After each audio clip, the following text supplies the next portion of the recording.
I remember as a 21-year-old back in the late 70s going to a store near me in the San Francisco Bay Area that sold maps and buying a couple maps for Tuolumne and Alpine counties, California, the areas that I was most interested in exploring since they were just a few hours' drive from the suburban area where I lived. I had bought a 2-year-old Toyota FJ40 Land Cruiser in 1977 and I was looking for new trails to explore. Well, one of those trails that I discovered for myself was Slickrock Road. Many trips over this route in the years since, in that Land Cruiser and pickups, and more recently in my Jeep, still leave it in my mind as a favorite route to go. Well, on today's excursion, we've got 3 Jeeps. We have 2 Wranglers and a Comanche. Come along with us. Enjoy the ride.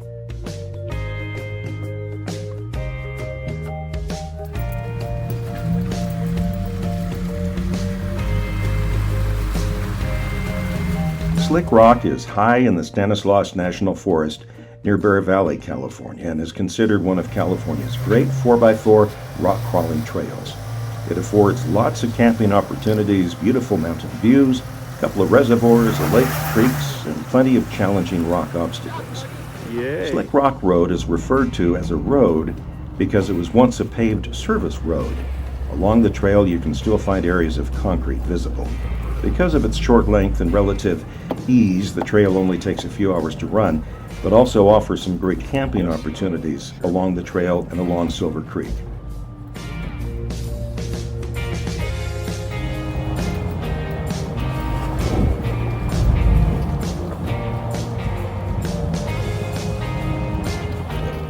I don't think it's my imagination, but it seems like Slickrock Road gets more difficult every year.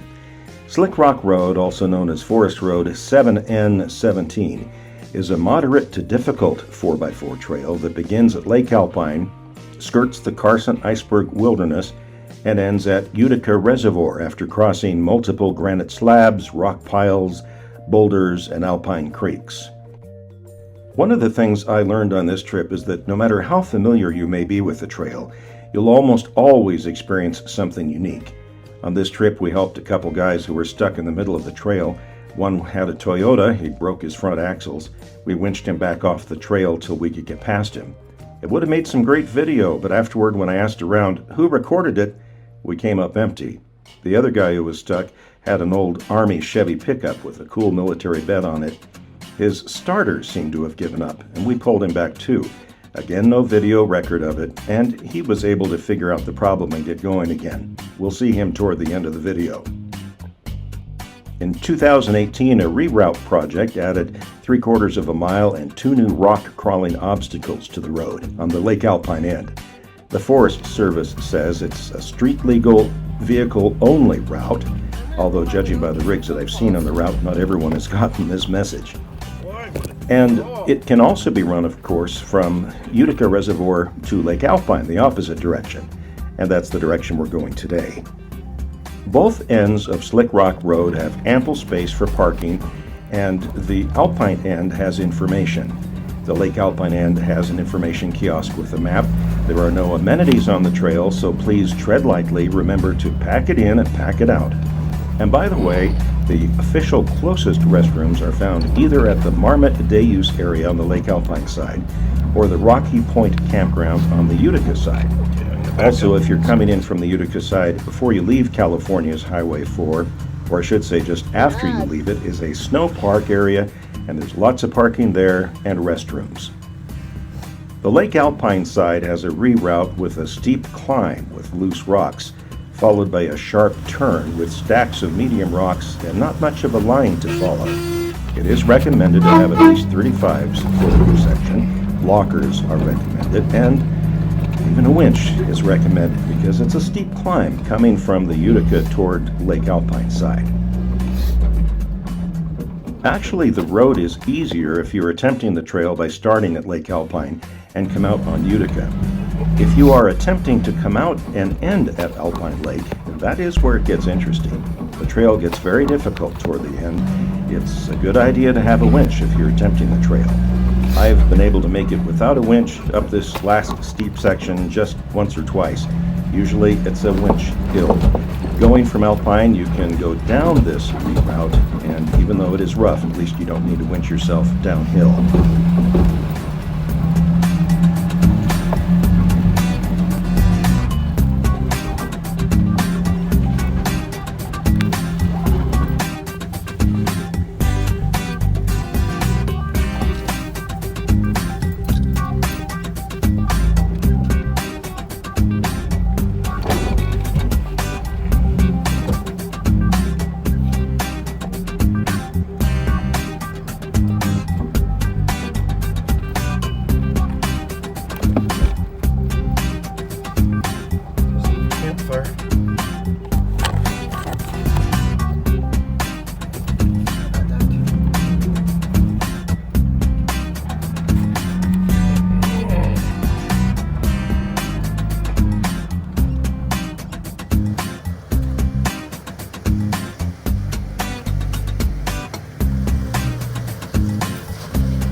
All right, keep going. No,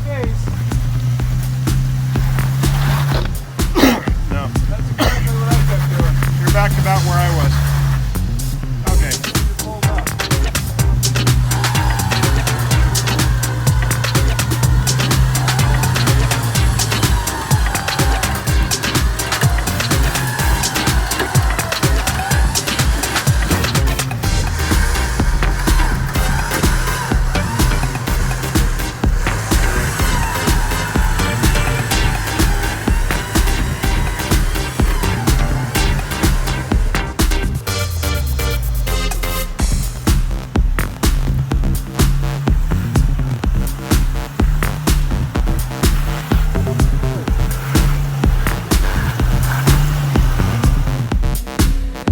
It was really interesting to watch this built and beat Ford truck very bravely taking on the trail, especially the steep knee section. The driver seemed to know his business pretty well as he made it up without winching, although at the end he blew his front diff and needed some help to get back off the box.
Well, that's Slickrock Road.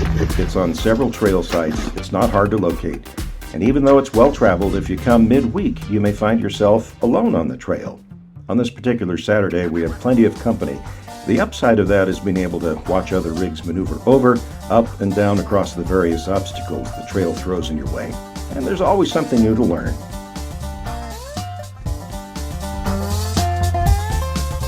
Hey everybody, this is Ariel the Jeep Dog. Thanks for watching our video, and don't forget to hit that subscribe button down there.